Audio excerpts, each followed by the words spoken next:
Hey everyone, good morning. It's Rita from Miss Rita to the Rescue.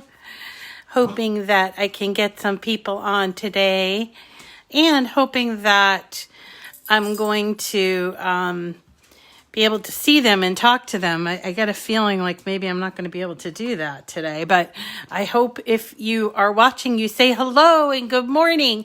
Hi, Mike. Hi, Dawn. Hi, Shelly. Oh, good. Yes. Hi, Dawn. How are you this morning? I was working on my Christmas cards late into the night. And hi, Shelly. Hello. Good morning, Regina. I don't know how you guys are feeling, but it's the 22nd. And even though this is a very laid back Christmas, I'm still fighting that pressure of, I have to get this all done before Christmas.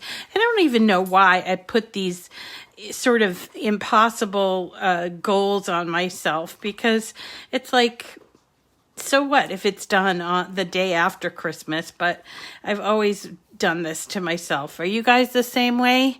Do you do that with yourself as well? Hi, Emmy. Hi, Aledra. How are you? Hi, Catherine, Kathy, and Melissa. Hello.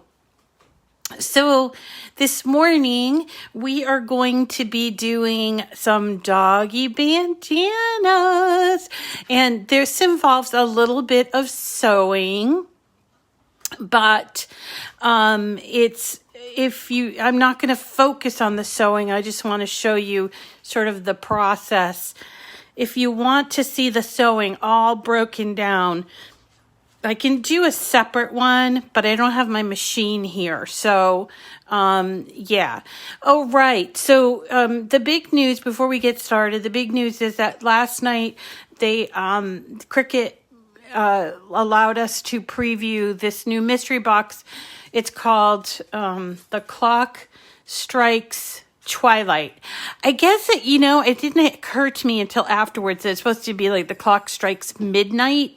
Twilight, midnight, they have the same sounding of a word. Anyway, it's a access customer exclusive. It has a twilight colored cutie in it, and it's kind of a purpley blue. I think it looks kind of like a dusky purple to me. Somebody said periwinkle.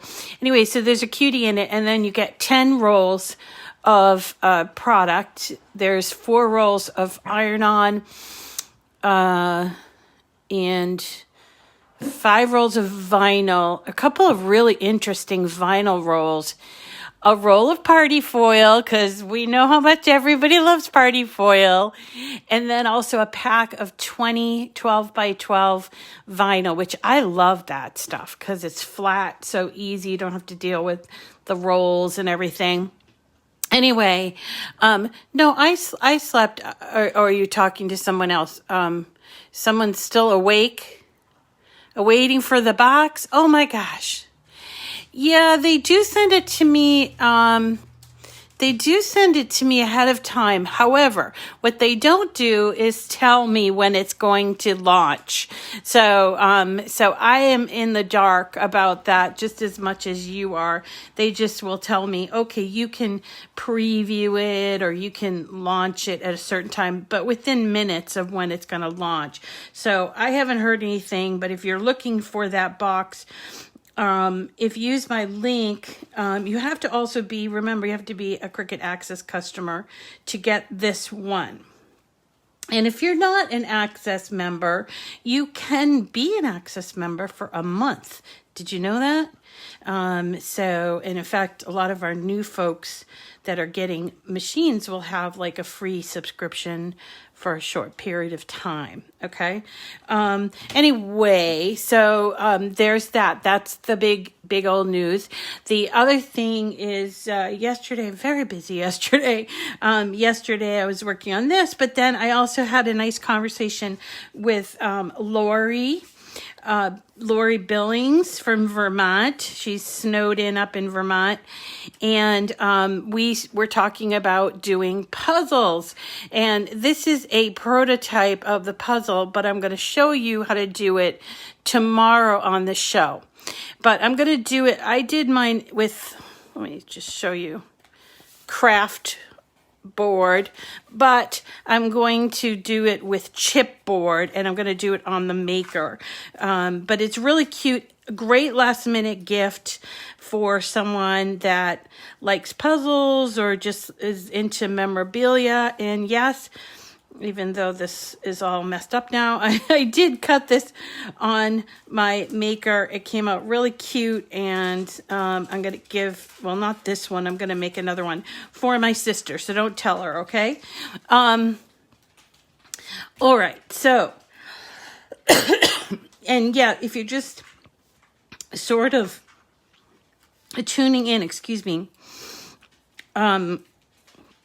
no, the mystery box has not launched yet. So, you know, maybe it'll launch when we go live. I don't know, but it's sometime after midnight. That's why they let us preview it. And it's just a exclusive group of people that get to sort of preview it ahead of time. They're called product experts, and of which I am one. It's a great little group of people, and I'll have the link in the description of the video, and when I find out it goes live, I will notify everybody. So, but it might go live when I'm talking, so who knows, right? I'm sure Bren, who was always on top of things, will tell us when it's live too. She's pretty good at that. Anyway, I'm jabbering. So let us talk about these. I'm jabbering because I'm trying to put my little puzzle together. Okay, so let's talk about these adorable bandanas. So I got this idea. So my dogs, you know, they are naughty, first of all. They're nice. No, they're nice. But they can pretend they're naughty all the time. Anyway, they don't typically like to wear clothing. And whenever I put something on them, like a bandana or a hat or something, they always take it off right away. So, what I was thinking is, like, first I just kind of let them go run around naked. But then I thought, you know, what if I put a bandana that could fit onto their necklace, their collar, right? And so I created a file, and I can give you the file. I created a file that will, you can cut it out. This is for a medium dog, by the way. And to make this, you need 2 pieces. So here's 2 pieces of flannel that I bought. Remember, I bought that flannel for, I don't know. Oh, for the pillowcases. So I bought this flannel, like a half a yard of this flannel. It was $2.99 a yard, so I paid $1.50, and I'm going to get, like, I don't know, 8 of these bandanas out of it. So you could start your own little doggy bandana business with this. So here's the piece that I cut out, and it's super, I'm sorry about the sunlight. It's super sunny here. So what you're going to do is you're going to cut out or make this piece, and you put this onto your double-sided piece of fabric, you see? And then you're going to, you can trace it. I generally don't trace it, but you can use a rotary cutter or a regular cutter and cut all around here, and you will have 2 pieces that look, where are they? They look like this. Once you've cut them out, they look like this, okay? Here's the front, here's the back, okay? Then we're gonna put the right sides together like this. And again, you can use your pins. I use a sewing machine. Some other people may want to use something called like a fabric glue. I have seen people do this with a glue gun, but honestly, my relationship with a glue gun is still in the infancy stage. So I'd rather use my sewing machine. So once we have the right sides together, we're going to sew all around at 1/4 of an inch, but we're going to leave a small hole like right here so that we can turn this inside out. And that's what this is. This I sewed all the way around at 1/4 of an inch. And here is my little opening. I'm going to snip this this thread.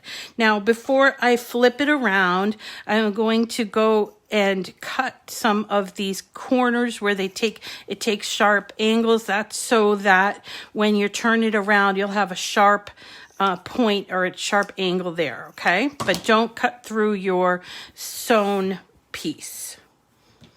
All right, and then we turn it around just like this, opening there. Yeah, heat and bond, right.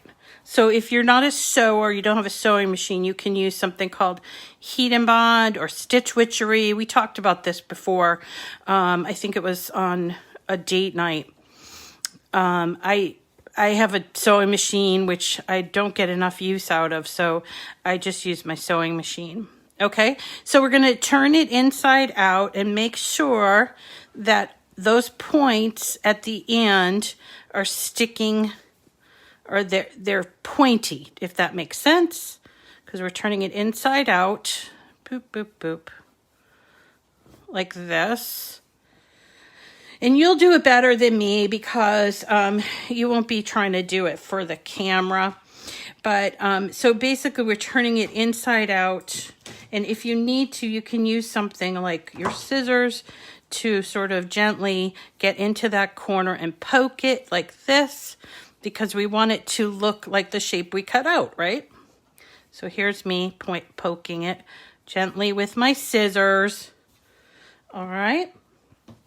Then the final, really the second to last step is we're going to top stitch all the way around. And when we top stitch, we're just going to make sure that those ends are finished. So we close them in there and top stitch all around here. Don't need to top stitch at the very top. And then you just take your machine and fold over this piece, and that creates the loop for the dog, what do you call it? Collar, the dog collar. So here we go. We have a beautiful doggy bandana. Let me just get my other, where did I put my other ones? Okay, so you have a beautiful doggy bandana, and of course we have to embellish it with something from Cricut. So here I created a few of them, and we're going to use the Cricut Joy and the Mini, and we're going to embellish it. And the way, this one here, the ones that are these kind of Christmassy, I'm going to make one with the little arrow pointing the other way. And so each of them can stand near or sit near each other, and it will say, "Dear Santa, he's the naughty one," kind of pointing at each other. So that's what we're going to do today. I also have a few other graphics that I'll show you. And again, I will give you the file that has this sort of cutout that you can use. And if you know, if you have a smaller dog, you can make it slightly smaller. It's a pretty simple cutout. So here's an image that I found, Dear Santa. This Dear Santa image, he's the naughty one. I did find this on Cricut Design Space. And let's see, I'm not sure. It says, Dear Santa, he's the naughty one. All right. So I'm just going to go here. And when I found it, which I found just did image, and you could probably just put in naughty here. I'm not really sure where it came from. All right. So there's a lot, you know, permanently on the naughty list. So you can choose whichever one you want. There's the one that, that I thought I'd do. My dogs are both boys, so I figured I'd do he's the naughty one. So I just selected it and pulled it in. And let me just move these guys to the side. So now what I did was, to make this simple, I didn't want to make it a two-tone iron-on. So I did just do a, what do you call it? A weld. I welded the entire thing right here, so that it would all be the same color and it'd be welded together. But before I did this, I duplicated the image because I wanted the arrow to point one way, and the second one I wanted the arrow to point the other way. So how I achieved that is with contour. And to contour, it does also have to all be welded. So once you weld the image, you can use this. It's called hide contour, right? So, so when you hide the contour, you can hide different pieces of the image like this. But before you actually do that, what you want to do is you want to duplicate the image. And so duplicate is right here, duplicate. Okay. The reason we want to duplicate is because the stuff that we're taking out, we want to, still use. Okay. So here's Dear Santa. He's the naughty one. I'm going to hide the contour. And in this case, we're going to get rid of this, the arrow. Okay. And in this case, we're going to hide the contour, and we're going to hide everything except for the arrow. So, you know, I'm not going to sit here. Well, maybe I can here. Can pinch it like this. And this is how you hide parts of an image. If the image is all one layer, these little tiny bits in here have to hide by, I wonder if I could use my pencil. I now have this pencil thing, and that might work. Oh, there we go. All right, so the pencil's not working. So here we go, and hide them all. All right, like, so let's pretend that, well, we can't really pretend. Anyway, so so here we go, then once we isolate that image, that part of the image, right, I'm going to, and you could probably just even slice all that off, but once you isolate it, then you can duplicate it, and you can have the arrow going one way or have the arrow going another way. And that's how I came up with this. So I had this image, boop, and I contoured out this, and then I just put it on this one. I hope that flip, yeah, you could flip, but you can't flip this part. Yeah, I did flip it afterwards, but you have to contour this part out, if that makes sense. That's the way I would do it. If somebody else has another way to do it, I'm interested in hearing them. But the way that I chose to do it was contour out the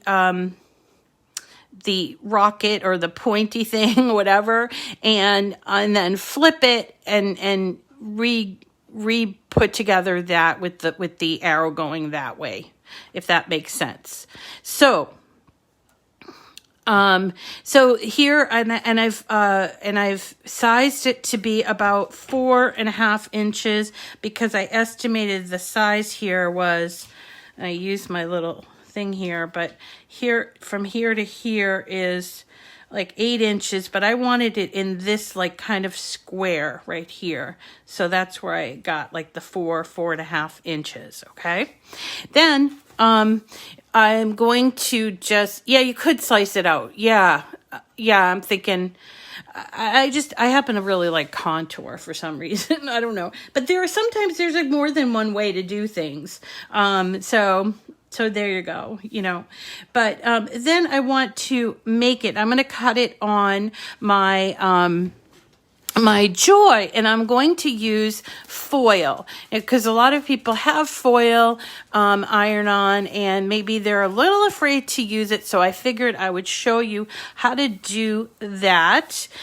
So what I did was I took this foil. I'm sorry that I messed up this. Okay, so I took, this is foil, red foil iron-on, okay, from Cricut. And even though it's in the roll, I cut it down to fit on this 12-inch mat, okay? I cut it at 4.5 inches like this. I put the shiny side down, and I am going to go ahead and cut this. So foil, this particular foil anyway, is not a smart product, so it has to go on the mat. So, whoops. So let's go ahead and hit the Make It button. And we're going to choose on the mat. Now I want for these to, because they're big enough or they're small enough to both fit on this one 12-inch mat. So I want them, because right now they're appearing as two separate mats. I don't want that. I want to maximize my product. So I am going to put them both, one here and one here. So to do that, I have to go to this little box here. That's supposed to be a mat. So I'm going to click on that. You see that? And it brings up kind of like a toolbar. And to change it so that they all appear on the same mat, I'm going to change the material size to 12 inches. See that? All of a sudden they are both fitting onto the mat. However, this is an iron-on, okay? So we need to make sure that it's mirrored. So we're going to actually go back up here, and we're going to hit the toggle switch that says mirror for iron-on. So let's do that. And now they appear mirrored and side by side, so we can go ahead and cut these. So I'm going to hit continue. And we're going to, I already have some of my favorites listed, but I'm just going to go to all materials so you can see. And these are all the compatible materials for the Joy, and it is an iron-on. And one of the things I noticed is that it doesn't have foil listed here. I suppose I could cut it on everyday iron-on, but I think what the first one I cut on, I did it holographic. Again, we're getting the message of making sure that the mirror is turned on before we cut this iron-on material. So let's move over and grab our Joy.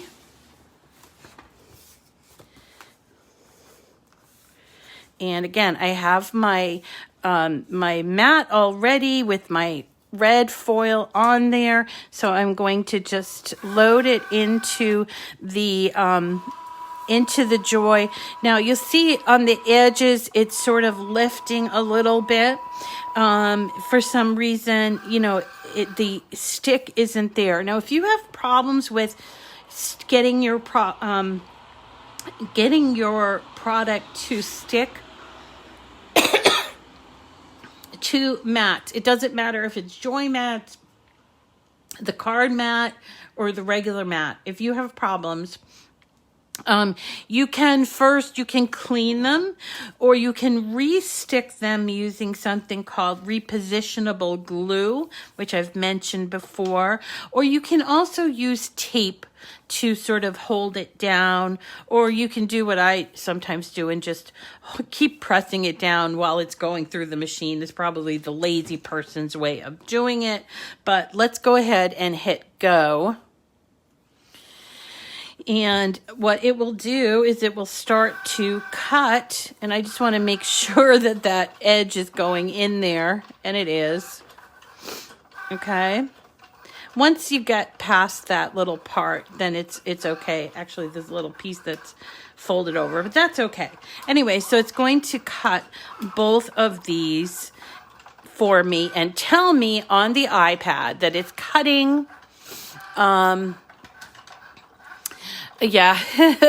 it was kind of a little lazy, but if you want to do repositionable glue, this is the glue that I use for my mats. It's called Zig Memory System two-way glue, and I've demonstrated this before. This will also work for your card mats or for your larger mats. It's like a chisel tip that you would then sort of paint on to the mat, and then you allow it to dry without putting material on there. And it goes from blue to a clear.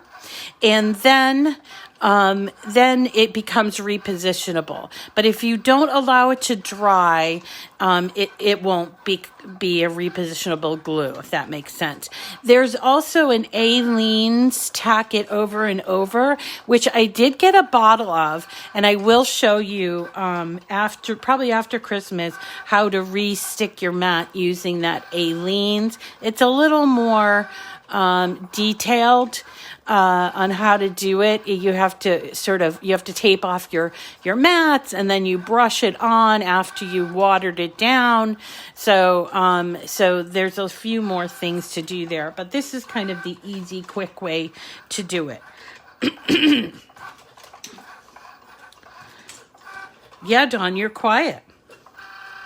That's okay. Everybody can have their quiet days. So we're going ahead and we're cutting that out. We don't have to sit here and watch the whole thing because we do have some ironing on to do. But I did cut out an extra one in white. Is this it? Yeah. So let's go ahead and let that go. And here is my other one that I did in white for my second one for Benji.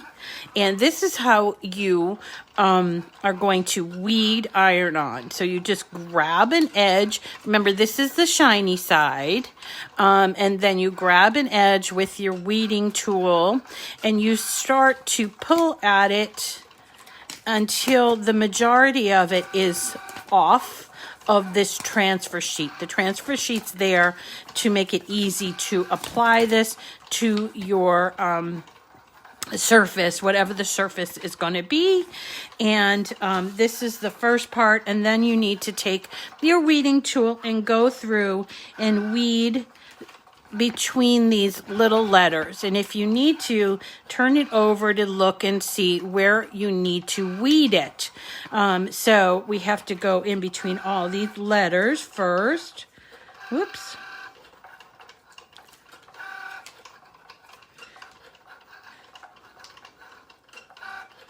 And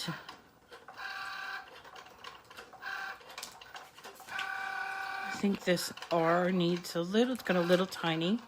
The E's have really, really tiny holes, I found out. And unfortunately, I can't see it when I hold it this way, but so it might not come out so great. There we go. It's really tiny. And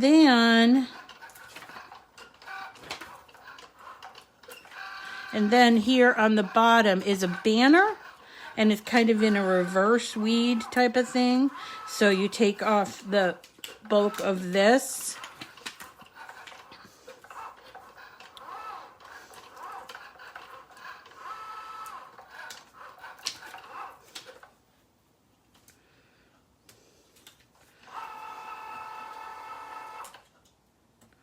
Right?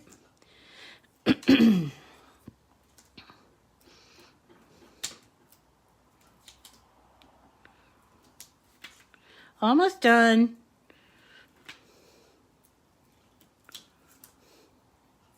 I think I just have that E to do. It's so tiny. So tiny. There we go. It's not even that big of an opening, but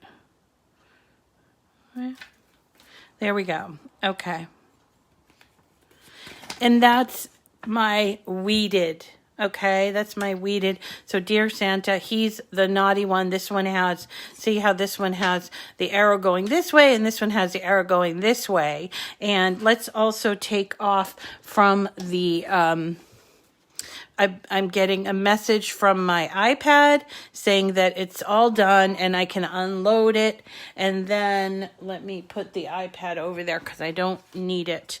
So here it is cut out, and then I would just remove it from the mat and probably cut it so that I have two separate pieces. And then I have like a little bit left, which I'm going to save in my scrap pile.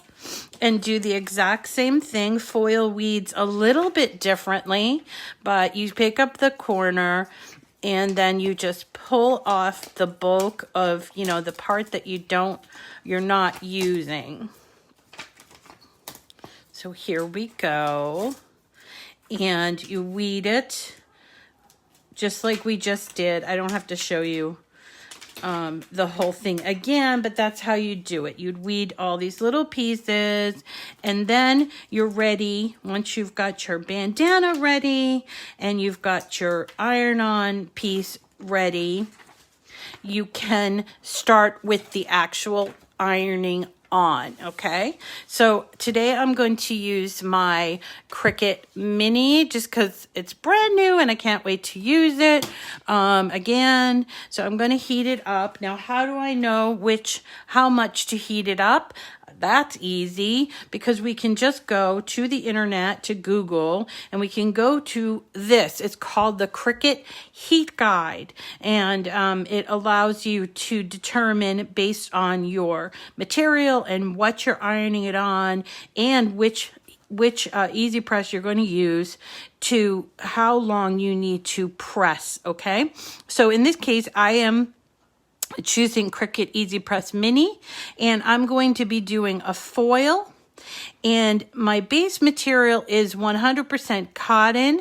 And so when I apply, you'll see that I have to preheat it. Now I'm going to put it on low, which is what I put it on with this one little thing. This is for the foil, but I'm going to actually do everyday iron-on in that white. So I'm going to have to make a change. I go up here and choose everyday iron-on like this, and my base material is cotton. And then you'll see that I have the then you'll see I have the two squigglies, and that means medium. All right. It wants me to preheat for 5 seconds, then do this for 25 seconds using constant movement and light pressure. Then it wants me to flip it over and do it for 15 seconds on the other side. So let's go ahead and do that. I have my easy press. Let's get it onto number 2 and heat it up. It doesn't take hardly anything at all. So let's have a look at this one. Get rid of the dog hairs, even though it'll be covered in dog hairs eventually, and get it ready. And even while it's heating up, I can probably do this sort of heating up of the preheat business. Okay, 5 seconds. All right. Now I've got my cutout, and I'm going to, or my iron-on cutout, and you can if you want to, it's up to you, but you can sort of trim it up if you want to. Sometimes I like to do that because here's a seam here, and I want to have this to go underneath the seam. And I think that looks great there, okay? So we're going to take the easy press, and we're going to start, and we're going to keep it moving. But at first, I will tell you, when I got this mini, I moved it a lot like this, and I'm thinking that it's better to like kind of just move it, but do it slower, because we want to get, it says 25 seconds, but the 25 seconds is for the entire piece, right? And so if you're constantly moving it, you're not actually getting 25 seconds in this one area or in this one area, if that makes sense to you. So even though I'm doing this for a little more than 25 seconds, I need to get the entire piece on there. All right, so I am moving it around, making sure I get, especially on the edges and what have you. And I think that that's probably fine. It does say to flip it over and do the other side. This is so, remember this, the iron-on has like an adhesive. That's what we're doing. We're ironing it on with an adhesive. So this is just to sort of help activate the adhesive on the other side. Now I want to let it cool a little bit. Because I've found, especially with the mini, these things actually peel better when they're cool. So here we go. I'm just going to let it cool a little bit. And while I'm here, I'll just give it a second. So I hope you're all doing well. As a reminder, this is Christmas week, as if you needed a reminder. So for the rest of the week, we're just working on Christmassy projects. There will not be a show on Friday because it's Christmas. But there will be one on Thursday. Tomorrow, our show is going to be on... What are we doing tomorrow? Okay, the puzzles, and then the day after that, which is Christmas Eve day, we are going to be doing something called floating ornaments. And again, these are things that, you know, if you don't do them this year, you might choose to do them next year, and so it gives you some ideas. Or you can use this floating ornament type of thing for for any reason whatsoever. Stock them away for next Christmas or next holiday. Okay. All right. So I think it's dry. I think it's cooled off now. So I'm just going to peel it. No tree still. I know. Everybody's fighting that, Shirley. My tree is up. I let my son decorate it, so he put a hat on the top. So, and I walk by it and I think, you know, it's okay. What's the harm in having a Christmas? I mean, this is a pretty once in a lifetime type of Christmas. So I figure I'd make it kind of different. All right. That's it. Look at it. Look. So here we have now 2 bandanas I'm going to put on the dogs, and I'll put one on Benji and the other one on Teddy Bear, and I'll take a nice Christmas photo and it'll say, he's the naughty one. No, he's the naughty one. And so I just think that that's a really fun project, so easy, and can do it with, if you have little scraps and what have you around, can do it very easily with just a cutout that we're going to, you know, again, just to kind of mention, we cut it out using this. I'll give you that, this cutout, and then you stitch it or glue it if you want to use the glue, and stitch it all around, turn it inside out, stitch it all around, and then fold this over to create a space for the collar, and then you can embellish it here or not. So that is it for today for Cricut Chat. Let's see. I will come back on, or well, at least post when I hear that the mystery box is live. Fashion show tomorrow. I don't know. Maybe I'll have to corral the dogs and get these on them, because I think that they're really cute, and you made it yourself. So there's that. Anyway. So that is today's show. Thank you so much for coming. You can make it bigger for a German Shepherd. You can certainly make it bigger or smaller if you have a smaller dog. My dogs are Corgi, so they're medium size. But again, I'll give you this cutout, which you can cut out from your using your machine, or you can just cut it out by hand. It's a super simple design. It's just really just half of it's a triangle with a rectangle at the top. All right, everyone. Thanks for coming today. We'll see you again tomorrow. I hope you have a wonderful day. Keep your chin up. This is a tough year for everyone, and it's okay to feel those feelings of sort of blah. It's okay to feel those feelings, so don't worry about that. There'll be other Christmases to come. Thanks, everyone. You have a lovely day. See you again soon. Bye.